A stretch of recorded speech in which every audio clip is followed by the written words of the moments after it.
नमस्कार साथियों, स्वागत है आपका एक बार फिर हमारे इस YouTube चैनल पर। आज हम पढ़ेंगे रोलेट एक्ट के बारे में। रोलेट एक्ट सन 1919 में आया था। अब सवाल ये है कि रोलेट एक्ट ये है क्या चीज। सबसे बड़ी बात तो है कि हम ये समझ नहीं पाते कि ये है क्या चीज। तो मैं आपको बता देना चाहता हूँ। सबसे पहले हम इसके नाम को देखते हैं, रोलेट एक्ट। तो इसको अगर दोनों अलग अलग देंगे तो एक्ट, एक्ट का मतलब हो गया कानून। एक्ट का मतलब कानून। और ये जो रोलेट है, रोलेट, ये किसी अंग्रेज अधिकारी का नाम है। किसका नाम है? अंग्रेज अधिकारी का नाम।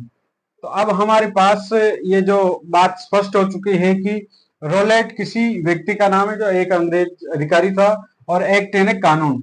अब हम देखते हैं कि ये पूरी जो प्रक्रिया है कि रोलेट एक्ट अधिनियम ये है क्या चीज। अब हम इसके बारे में विस्तार से पढ़ते हैं क्या है। अब इस प्रश्न का जवाब हम इसमें देखेंगे ये रोलेट एक्ट है क्या। कि न्यायाधीश न्यायाधीश सर सिडनी रोलेट, एक व्यक्ति अंग्रेज अधिकारी जिसका नाम सिडनी रोलेट। ध्यान देने की बात यह है कि एक अंग्रेज अधिकारी जो न्यायाधीश था यानी जज था, और उसका नाम था, एक अधिकारी का नाम था सर सिडनी रोलेट। ये केवल एक व्यक्ति का नाम है, सिडनी रोलेट। वो खुद एक न्यायाधीश था यानी कि जज था। तो उसकी अध्यक्षता में एक आयोग गठित किया गया। अंग्रेजी जो गवर्नमेंट थी, अंग्रेजी गवर्नमेंट के सामने कुछ समस्या आई शासन करने के दौरान।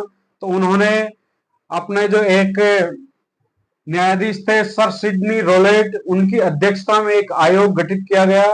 और हम देखेंगे कि वो क्यों गठित किया गया, उसके बारे में हम विस्तार से चर्चा करेंगे। तो एक आयोग गठित किया गया जिसकी अध्यक्षता सर सिडनी रोलेट ने की। और उस आयोग ने कानून बनाने के लिए कि उनके सामने जो भी समस्या थी, तो उसको निपटने के लिए, कुछ कानून बनाने के लिए जो सिफारिशें की उस आयोग ने, उन सिफारिशों को ही रोलेट एक्ट कहा गया है। साथियों, हमने ये समझा है कि एक व्यक्ति का नाम है सिडनी रोलेट, जो एक अंग्रेज अधिकारी था, वो खुद न्यायाधीश था।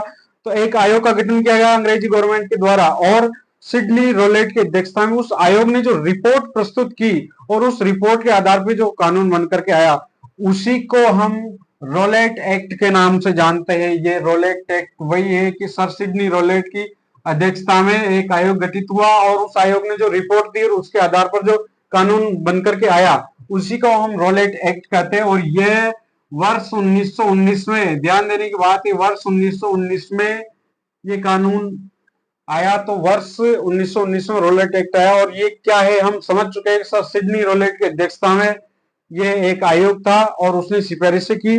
लेकिन ध्यान देने की बात यह है कि ये कानून, जो ये आयोग है, उसको गठित करने की क्या आवश्यकता पड़ गई। अब हम आगे पढ़ते हैं।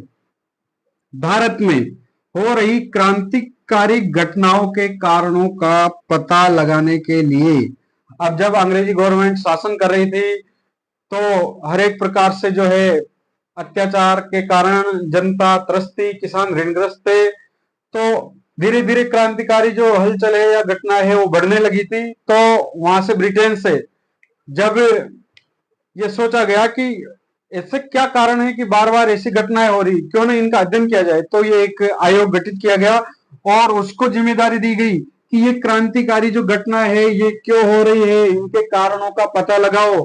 तो इसके लिए इसको गठित किया गया। और दूसरा कारण है कि इन क्रांतिकारी घटनाओं से निपटने के लिए किस प्रकार के कानूनों की आवश्यकता होगी। इस आयोग को ये जिम्मेदारी दी गई कि ऐसे कौन से कानून बनाए जाए कि उन कानूनों के द्वारा जो है इन घटनाओं पर रोक लग जाए, या जो क्रांतिकारी घटनाएं हैं, क्रांतिकारियों का दमन आसानी से किया जा सके। तो साथियों, बने रहिए आप हमारी इस वीडियो में। हम आगे देखेंगे कि किस प्रकार की जो है इस आयोग ने सिफारिशें दी और उसका परिणाम क्या हुआ। जब रोलेट एक्ट बन चुका था, तो उसने जो, उस आयोग ने है क्या सिफारिशें दी। अब हम देखते हैं कि उस आयोग ने ऐसी सिफारिश, ऐसी रिपोर्ट दी कि एक विशेष न्यायालय की स्थापना की जाए। विशेष न्यायालय, एक विशेष न्यायालय की स्थापना की जाए जिसके निर्णय के विरुद्ध अपील नहीं की जा सके। कि ब्रिटिश सरकार को ऐसा सुझाव दिया कि एक ऐसा जो न्यायालय है वो बना दिया जाए कि जो डिसीजन वो दे दे, भारतीयों के लिए वो सर्वमान्य हो, उसके विरुद्ध कहीं कोई अपील या सुनवाई नहीं की जा सके। अगला, इस न्यायालय में उच्च न्यायालय के 3 जज थे, कि 3 जज उच्च न्यायालय के उसके अंदर जो सदस्य थे, और प्रांतीय सरकारों को, ध्यान देने की बात यह है साथियों, ये बहुत इंपॉर्टेंट है कि प्रांतीय सरकारों को यह अधिकार दिया गया कि संदेह के आधार पर, संदेह यानी अगर गवर्नमेंट को शक हो किसी व्यक्ति पर, तो उस संदेह के आधार पर किसी भी व्यक्ति से तलाशी ली जा सकती है, केवल संदेह के आधार पर तलाशी ली जा सकती है, और बिना वारंट के गिरफ्तार किया जा सकता है। रोलेट कमीशन, जो रोलेट आयोग था, उसने ऐसा जो सुझाव दिया गवर्नमेंट को कि एक ऐसे न्यायालय की स्थापना करो जिसके विरुद्ध कोई कहीं पे भी सुनवाई के लिए नहीं जा सके, जो उसने डिसीजन दे दिया वो सर्वमान्य हो, और उस न्यायालय को या उसके द्वारा जो प्रांतीय सरकारों को यह अधिकार दिए गए कि ये शक के आधार पर, संदेह के आधार पर किसी भी व्यक्ति से तलाशी ले सकते हैं और बिना वारंट के गिरफ्तार किया जा सकता है।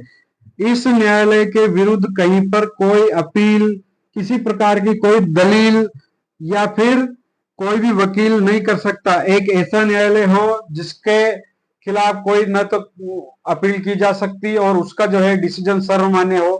तो जब भारतीयों को इस एक्ट का पता चला तो उन्होंने जो है अत्याचार समझा इसको, कि जब गवर्नमेंट तो जैसे साधारण क्रांतिकारी है या कुछ भी ज्ञापन या विरोध प्रदर्शन करेंगे तो उनको भी जो है पकड़ करके तुरंत गिरफ्तार करके जेल में डाल सकती है। तो जो अपने स्वतंत्रता का जो अधिकार था उसका हनन समझा और सभी भारतीयों ने इसका विरोध किया, और इस कारण भारतीयों ने इसका विरोध किया और इसे काला कानून कहा। साथियों, जब हमारे पास यदि ऐसा क्वेश्चन आ जाए कि काला कानून की संज्ञा किसे दी गई है, तो इस रोलेट एक्ट को दी गई है। क्यों दी गई है? क्योंकि अब आप समझ चुके हो कि उस एक्ट के अनुसार ये प्रावधान था कि बिना वारंट के किसी को गिरफ्तार कर दो, शक के आधार पर जो है उसकी तलाशी ले सकते या गिरफ्तार किया जा सके। तो इस कारण जो है इसको काला कानून कहा। काला कानून क्यों कहा गया? क्योंकि ये भारतीय की स्वतंत्रता का जो हनन करता और जो किसी भी प्रकार की गतिविधियां है उस पर पूरी तरह से पाबंदी लगाता। और ब्रिटिश सरकार का ये उद्देश्य था, इसकी स्थापना के पीछे मूल उद्देश्य कि सभी प्रकार की क्रांतिकारी घटनाओं का जो है पूरी तरह से दमन किया जा सकता है। अब इसका जो विरोध किया, विरोध के दौरान क्या हुआ, किस तरह से विरोध किया, अब हम इसके अगली कड़ी में पढ़ रहे हैं। रोलेट एक्ट जब उसका जनमानस को जब पता चला तो पूरा भारत या सभी भारतीय आक्रोश से भरे हुए थे और उन सबका विरोध प्रदर्शन करने के लिए, इस कानून के खिलाफ जो है विरोध दर्ज करने के लिए महात्मा गांधी ने इस काले कानून के विरोध में, काला कानून किसे कहते हैं? रोलेट एक्ट को कहते। क्यों कहते हैं आप समझ चुके हो, आप जानते हो कि संदेह के आधार पर किसी भी व्यक्ति को जेल में डाल सकती है गवर्नमेंट। एक ऐसा जो है विशेष न्यायालय बनाया और ऐसे जो अधिकार है वहां की गवर्नमेंट को दे दिए गए, तो इसीलिए उसको काला कानून कहते हैं। तो गांधी जी ने, महात्मा गांधी ने साबरमती आश्रम पर, ध्यान देने की बात है कि साबरमती आश्रम, आपको यदि ये पता हो कि साबरमती आश्रम कहां पर स्थित है तो साथियों कमेंट में इसका जवाब जरूर दें। तो महात्मा गांधी ने साबरमती आश्रम पर सत्याग्रह सभा बुलाई, सत्याग्रह सभा बुलाई साबरमती आश्रम में, और होम रूल आंदोलन के सदस्यों ने इसमें भाग लिया। कि महात्मा गांधी ने जो उस टाइम चंपारण आंदोलन, खेड़ा आंदोलन, अहमदाबाद मिल मजदूर आंदोलन, इन तीनों आंदोलनों में जो है निर्णायक जीत दर्ज करके जो सत्य और अहिंसा की कसौटी पर अपने जो प्रयास को खरा उतार करके जो आए थे, तो उनका जनमानस में जो है अच्छी पैठ बन चुकी थी। तो उन्होंने एक सभा बुलाई जिसे सत्याग्रह सभा का नाम दिया, और होम रूल आंदोलन, जो उस समय भारतवर्ष में जो एक आंदोलन चल रहा था जो बहुत ही लोकप्रिय था, तो उसके जो सदस्यों को विशेष रूप से आमंत्रित किया और उन सदस्यों ने इसमें भाग लिया। सत्याग्रह कार्यक्रम के अंतर्गत कि उस मीटिंग के दौरान महात्मा गांधी ने और उन सदस्यों ने आपस में डिस्कस किया कि इस कानून का जो है विरोध कैसे किया जाए। आप ध्यान दो साथियों कि सत्याग्रह, सत्याग्रह का मतलब है कि सत्य के अनुसार आग्रह, कि एक ऐसी रणनीति कि सत्य और अहिंसा का रास्ता चुन करके, नियमों के दायरे में रह करके ही और सत्य और अहिंसा के बल पे जो है सरकार से अपनी बात मनवा पाए, तो उस तरीके को जो हम सत्याग्रह कहते हैं। तो उस सभा में जो डिस्कस कर रहे थे, तो उसमें क्या क्या कदम होने चाहिए अपने। एक तो राष्ट्रव्यापी हड़ताल की जो भारतीय ऐसे जो भी काम करते हैं जिनसे जो सरकार का काम है बाधित हो, तो उन कार्य से जो है हड़ताल की जाए, उपवास रखा जाए कि जगह जगह जो है सभा करके और उपवास रखा जाए कि ये भगवान इस सरकार को जो है सद्बुद्धि दे, और प्रार्थना सभाओं का आयोजन किया जाए कि भगवान इस सरकार को सद्बुद्धि दे और ये जो काला कानून है इसे वापस ले, इसका फैसला किया गया। कुछ कानूनों की अवज्ञा करके, जिसको हम कहते हैं सविनय अवज्ञा, सविनय यानी कि विनय के साथ, कि नम्रता के साथ जिसकी अवज्ञा की जाए उसे हम सविनय अवज्ञा कहते। तो कुछ कानूनों की अवज्ञा करके सार्वजनिक गिरफ्तारी देने का भी फैसला किया। अब यह सार्वजनिक गिरफ्तारी से मतलब है कि जैसे किसी भी साहित्य को, क्रांतिकारी जो साहित्य है या अखबार है, गवर्नमेंट ने जिस पर बैन लगाया हुआ है या उन पुस्तकों पे जो बैन लगाया हुआ है, या भारत की जो आजादी है, जो ऐसी देशभक्ति भावनाएं जो है अब बढ़ाती हो, ऐसे साहित्य पे यदि बैन लगाया हुआ है और उसको अगर बांटे या ऐसे समाचार पत्रों का प्रकाशन करे तो गवर्नमेंट गिरफ्तार करेगी, संदेह के आधार पर गिरफ्तार करेगी रोलेट एक्ट के अनुसार। तो सार्वजनिक गिरफ्तारी यानी कि सत्याग्रह सभा में ये डिस्कस हुआ है कि एक व्यक्ति उसका उल्लंघन नहीं करेगा, बहुत सारे उल्लंघन करेगी। जैसे एक जेल है, कितनों को अंदर कर देगी गवर्नमेंट, अंग्रेज तो मुट्ठी भर है, पूरी पॉपुलेशन हमारे भारतीयों की है, तो सार्वजनिक गिरफ्तारी यानी कि कितनों को जेल में बंद कर देगी, हम स्वेच्छा से जो है जेल में जाएंगे। तो ऐसा जो है प्लान बनाया है, ऐसा डिस्कस किया कि सार्वजनिक गिरफ्तारी देने का फैसला किया, ताकि अंत में गवर्नमेंट भी आज जोड़ लेगी अब जो है इनसे कुछ वार्तालाप ही किया जाना चाहिए। अब साथियों देखो, ये तो है सत्याग्रह की प्लानिंग, हम इसको यहाँ पे लिख सकते हैं कि योजना की, सत्याग्रह की योजना कैसे बनाई उन्होंने। अब हम देखते हैं कि सत्याग्रह के दौरान क्या हुआ है। साथियों वीडियो पूरा देखना न भूले ताकि आपका जो है कंसेप्ट बिल्कुल क्लियर हो जाए। अब हम आगे देखेंगे कि सत्याग्रह के दौरान क्या हुआ। जब सत्याग्रह सभा साबरमती आश्रम में हुई तो उन्होंने जो प्लानिंग करी, तो उस प्लानिंग के बाद में सत्याग्रह के दौरान क्या हुआ साथियों, ध्यान देना कि सत्याग्रह हेतु 6 अप्रैल 1919 की तिथि निर्धारित की गई कि जो सत्याग्रह सभा थी उसमें होम रूल आंदोलन के जो सदस्य थे उन्होंने भी भाग लिया था, और उन सबने सर्वसम्मति से एक डेट फिक्स करी थी कि 6 अप्रैल 1919 को जो है सारे कार्यक्रम करेंगे। लेकिन सूचना के अभाव में 6 अप्रैल से पहले ही अंग्रेज विरोध प्रदर्शन करने शुरू हो गए। इसको हमें समझने की जरूरत है कि सूचना के अभाव में 6 अप्रैल से पहले ही अंग्रेज विरोध प्रदर्शन की जो जनता थी, भारतीय जनता के द्वारा जो अंग्रेजी जो विरोध प्रदर्शन थे, अंग्रेजी विरोध प्रदर्शन जो है उनके द्वारा शुरू कर दिए गए।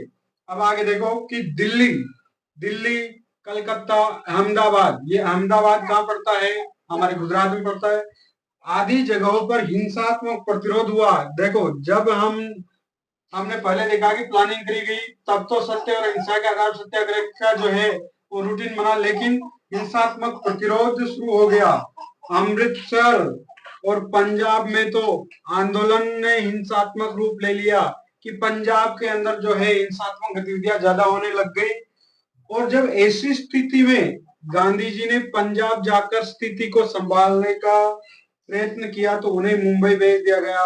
साथ ही ध्यान देने की बात यह है कि जो सत्याग्रह की प्रेरणा है, जो आंदोलन की प्रेरणा है, वो महात्मा गांधी की थी। तो जब उनको पता चला कि जो पंजाब में स्थिति आउट ऑफ कंट्रोल, नियंत्रण से जो बाहर हो रही है, तो उन्होंने वहां जाने का निश्चय किया और जाने का प्रयत्न किया कि पंजाब में जाकर मैं स्थिति देखूं और वहां के लोगों को जो है अहिंसा के रास्ते पे ले जा करके ताकि समझाया जाए।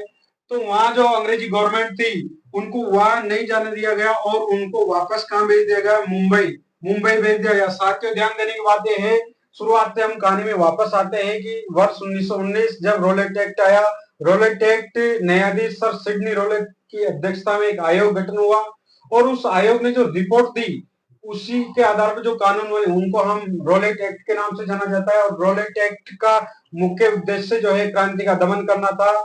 और जब ये कानून बना तो सत्याग्रह सभा महात्मा गांधी द्वारा गठित की गई और साबरमती आश्रम में इनकी मीटिंग की गई। 6 अप्रैल का जो दिन डिसाइड किया गया उससे पहले जगह जगह पर जो अंग्रेजों के विरोध में जो है प्रदर्शन शुरू हो गए। जब पंजाब में स्थिति आउट ऑफ कंट्रोल हो गई तो गांधी जी ने वहां जाने का जो है निश्चय किया, लेकिन उनको वहां जाने नहीं दिया गया और उनको वापस मुंबई भेज दिया गया। ध्यान देने की बात है कि अब आगे क्या, कि सत्याग्रह का रिजल्ट थोड़ी निकला अभी, आगे क्या हुआ।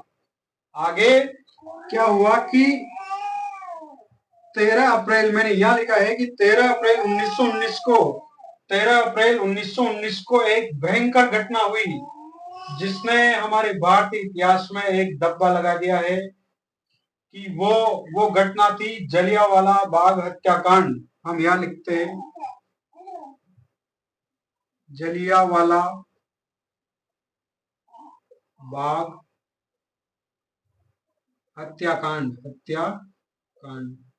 भारतीय इतिहास में जो है अंग्रेजों के शासन का जो एक और धब्बा यहाँ पे लगा कि जो निर्दोष भीड़ थी उस पर जो है किस तरह गोलियां बरसाई, कैसे हत्याकांड हुआ।